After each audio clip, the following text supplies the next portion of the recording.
দেখুন গাইস, শান্তর সেরা একটা ভিডিও, সবাই ধৈর্য ধরে দেখে যান। ওই আমার 2 কেজি গোস্ত দাওছে। আচ্ছা দাঁড়ান দিতেছি।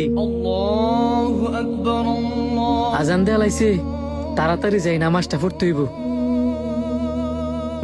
ভাই আপনি গোস্তটা একটু পরে নেন, আমি নামাজটা পড়ে আসি। আরে কি কও, গোস্তটা দিতে কতক্ষণ লাগবো? আগে গোস্তটা দিয়া লও, পরে নামাজ দাও। ভাই কিছু মনে করেন না, মসজিদটা একটু দূরে, আমি যদি তাড়াতাড়ি না যাই পরে জামারটা পাইতাম না।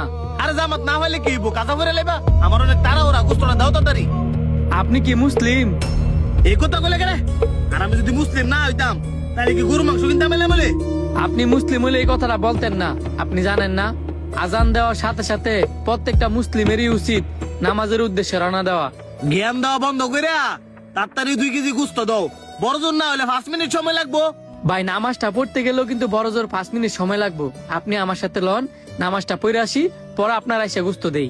এতে করে আপনি গুস্ত নিলেন, সাথে করে সওয়াবও কামাইলেন। তুই যে কোন ধরে জ্ঞান দিতেছস, এতক্ষণ আমার গোস্তটা দিয়া লাইলি হইলে। চাইছিলাম আমার সাথে করে আপনারা নামাজে নিয়ে যাবার লাইগা, যাতে করে আপনারও সব কামাই হয়, আমারও সব কামাই হয়। আচ্ছা আপনি থাকেন, আমি নামাজটা পড়ে আসি। আরে বাবা, হ্যাঁ দেমাক দেও।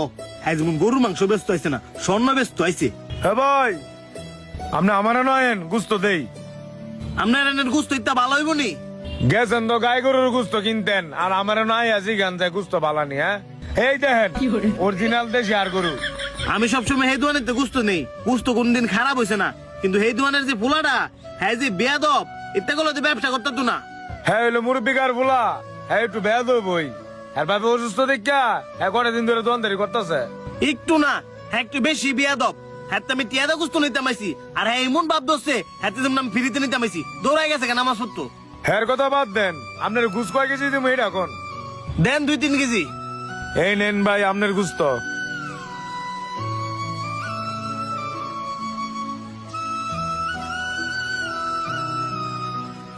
এই যে নতুন গোসাই কাস্টমার তুই আছে, নামাজও যাও গা। ইত্যা করলে তো গুস্ত ব্যস্ত না, গুস্ত লয়ে আর রাত বইয়া ধান লাগবো। রিজিকের মালিক হচ্ছে আল্লাহ। আমার তকদিরে যদি সারা রাত গুস্ত লয়ে বয়ে থা লাগে, তাইলে আমার তাই করা লাগবো। কাস্টমার ভালা তুইয়া যাই বাগা, আবার এন্দা তোক দিরে দোয়াই দাও। এর চে ভালা দোয়ানদারি তুইয়া ভাই যাও গা। হায় রে দুনিয়ার মানুষ, সবাই বর্তমানে টাকার পাগল। ভাই আপনার টোটাল কয় কেজি গোস্ত হইব? ওইব 40-45 কেজির মতো। কয় কেজি হয় সঠিক করে একটা মাপ দেন। কে রে, আপনি কি সব গুস্ত নিবেন? অবশ্যই নিমু, আমার বাইরের রাইতে একটা প্রোগ্রাম আছে তো, আপনি তাড়াতাড়ি সবগুলা গোস্ত মাপ দেন। ঠিক আছে দিতেছি। ভাই সবগুলা গুস্ত তো বিক্রি করে দিলাম, এখন তো বাড়িতে যাবো গা। গুস্ত বেচা ভাই যাই বাগা, অনে আলা আমি কি করতাম। আপনি না কইলেন আমার গুস্ত লয়ে সারা রাত বয়ে থা লাগবো। আল্লাহ না করুক আমনের ইনি পরে সারা রাত গুস্ত লয়ে বয়ে থা লাগে। দেখেন আমরা সবাই হইছি মুসলিম, আমরা যেই কাজই করি না কে লিগা, নামাজটা ঠিক রাখলে তো আর ক্ষতি নাই। যে আল্লাহ এত নিয়ামত দিয়ে আমগরে পৃথিবীতে বাঁচায় রাখছে, আর আমরা এই পৃথিবীর লোভ লালসায় ফইরা সে আল্লাহর এ বুইলা গেছি। আমাদের প্রত্যেকটা মুসলিমেরই উচিত আমরা যা কাজই করি না কে লিগা 5 ওয়াক্ত নামাজটা ঠিক রাখা।